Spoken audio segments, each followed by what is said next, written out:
Now next let's see the graph of moving objects where the speed or the velocity changes at uniform rate. So these objects definitely have acceleration. Whenever there is a change in speed or velocity, the objects tend to have acceleration. So let's see the graph for such objects. So here if you see, the area covered below is that of a triangle. So to find the distance traveled for this object which is moving with constant change in its speed, we are going to calculate the area of this triangle. We know that area of the triangle can be calculated by the formula half into base into height. So if you see, the base of the triangle is nothing but the time interval, and the height is nothing but represented by its speed or velocity. So if you see here, the time interval is from 0 to 5 seconds and the speed is from 0 to 50, which is 50 meter per second. So by the formula we are calculating the area, which is half into 5 into 50, and we get the value as 125 meter. As I told you earlier, two quantities can be calculated by using these velocity time graphs. We already saw how distance is calculated by the area, and now we'll see how we can calculate acceleration.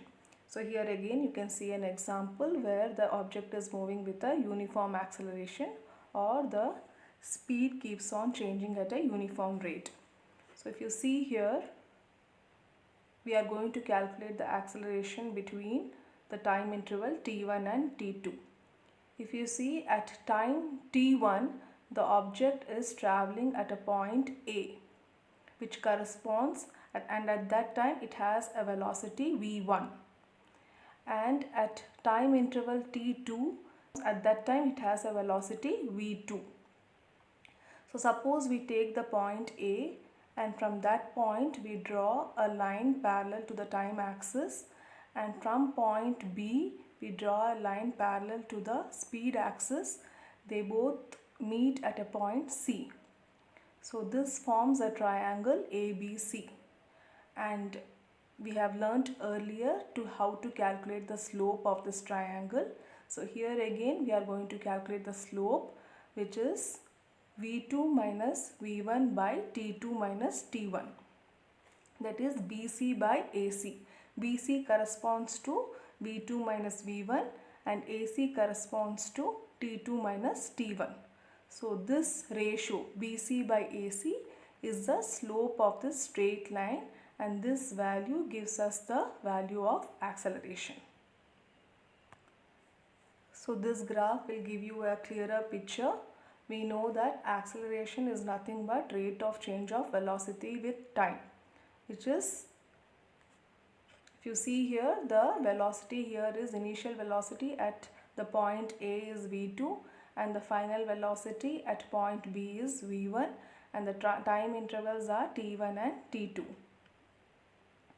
So if you have to represent it, we know that acceleration is represented by A,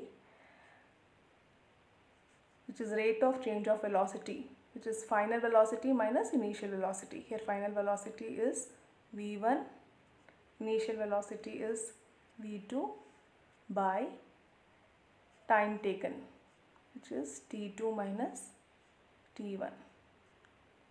We know v1 minus v2 in this graph is nothing but BC, and t2 minus t1 is AC, which gives the slope of the graph.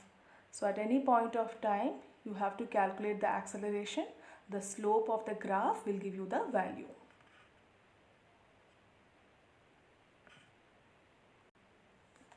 Now what about the speed time graph when the speed of the object is changing at a non-uniform rate?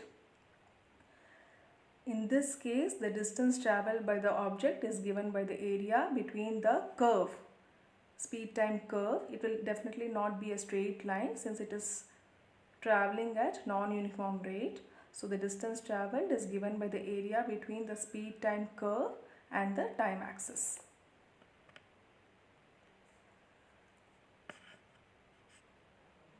I hope these concepts are clear to you.